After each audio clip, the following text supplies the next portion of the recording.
నమస్తే. బీడు పొలాలను సస్యశ్యామలం చేసే ఆనకట్టలు జాతికి ఆహార భద్రత కల్పిస్తాయి. కోట్లాది మంది దాహర్తిని తీరుస్తాయి. దేశ సమగ్ర అభివృద్ధిలో కీలక పాత్ర పోషించే డ్యాముల పట్ల నిర్లక్ష్యం వహిస్తే మిగిలేవి తీవ్ర అనర్థాలే. తాజాగా తుంగభద్ర ఆనకట్ట గేటు కొట్టుకుపోయిన ఉదాంతమే దీనికి నిదర్శనం. కర్ణాటకతో పాటు ఉభయ తెలుగు రాష్ట్రాలకు వరప్రధాని అయిన ఈ డ్యాం క్రస్ట్ గేట్లను పటిష్టం చేసే పనులను గడిచిన 70 ఏళ్లలో మొదటిసారి మొన్న ఏప్రిల్లో చేపట్టారు. అంతలోనే గేటు గల్లంత కావటం మేటమేసిన వ్యవస్థ లోపాలకు అద్దం పడుతోంది.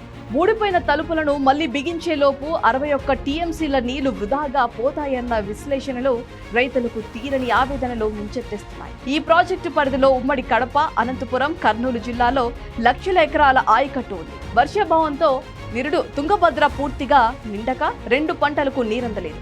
ఈ ఏడాది సీమపై వరుణుడు సీతకన్ను వేశాడు. అయినప్పటికీ ఎగో సమృద్ధిగా వానలు కురిసి ఆనకట్ట నిండటంతో రైతులు నాట్లు వేశారు.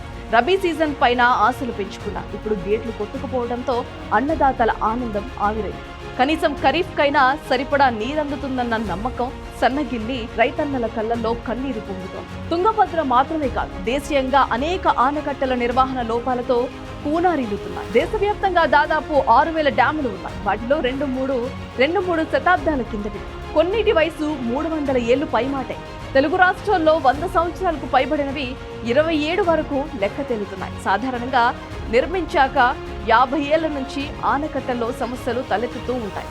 వాటికి సర్కారీ నిర్లక్ష్యం తోడైతే పెను విధ్వంసం తప్పదు. స్వాతంత్ర్యం అనంతరం ఇండియాలో దాదాపు 40 డ్యాములు కూలిపోయి భారీగా ప్రాణ ఆస్తి నష్టాలు సంభవించాయి. ఏపీలో జగన్ ఏలుబడిలో అన్నమయ్య ప్రాజెక్టు మట్టికట్ట తెగిపోయి ఊళ్ళెన్నో తుడిచిపెట్టుకుపోయాయి. 30 ప్రాణదీపాలు కొండెక్కాయి. అయినా జమానాలోనే పులిచింతల, గుండ్లకమ్మ జలాశయం గేట్లు గల్లంతయ్యాయి. గోదావరి జిల్లాలకు ప్రాణ ప్రధాని అయిన కటన్ బ్యారేజీ గేట్లు సైతం ప్రమాదకరంగా మారాయి. నిర్వహణకు వైకాపా ప్రభుత్వం పైసా కూడా ఇవ్వకపోవడంతో ఇటీవలే పెద్దవాగుకు 25 చోట్ల గండ్లు పడి పలు గ్రామాలు అతలాకుతలమయ్యాయి. నిధుల కొరతతో తెలంగాణలోని డిండి జలాశయం, తూంబు, కడెం ప్రాజెక్టు గేట్ల నిర్వహణ గాడి తప్పింది.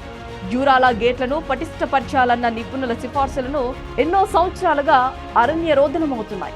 ఆనకట్టల సంరక్షణ ద్వారా అనర్థాల నివారణకు కేంద్రం 2021లో ప్రత్యేక చట్టం తెచ్చింది. డ్యాముల భద్రతకు జాతీయ సంఘాన్ని కొలువుదీర్చి ప్రతి ఆనకట్టకు సంబంధించి డిజిటల్ లాగ్ బుక్లు, ప్రత్యేక డేటాబేస్ను రాష్ట్ర డ్యాం భద్రతా సంస్థ నిర్వహించాలని కేంద్ర జలశక్తి శాఖ మొన్న మార్చిలో మార్గదర్శకాలు జారీ చేసింది. అవి పకడ్బందీగా అమలయ్యేలా చూడాలి. వాతావరణ మార్పుల్లో కుండపోత వానలు పెరిగి ప్రాజెక్టుల భద్రతకు సవాళ్లు ఎదురవుతున్నాయి. ఇలాంటి పరిస్థితుల్లో ఆనకట్టల పటిష్టతను ప్రభుత్వాలు ఎప్పటికప్పుడు పరిశీలిస్తూ అవసరమైన మరమ్మతులను సకాలంలో చేపట్టాలి. అప్పుడే దేశ సాగు, తాగునీరు అవసరాలను తీర్చడంలో కీలకమైన ఆనకట్టలు సురక్షితంగా మలుగుతాయి.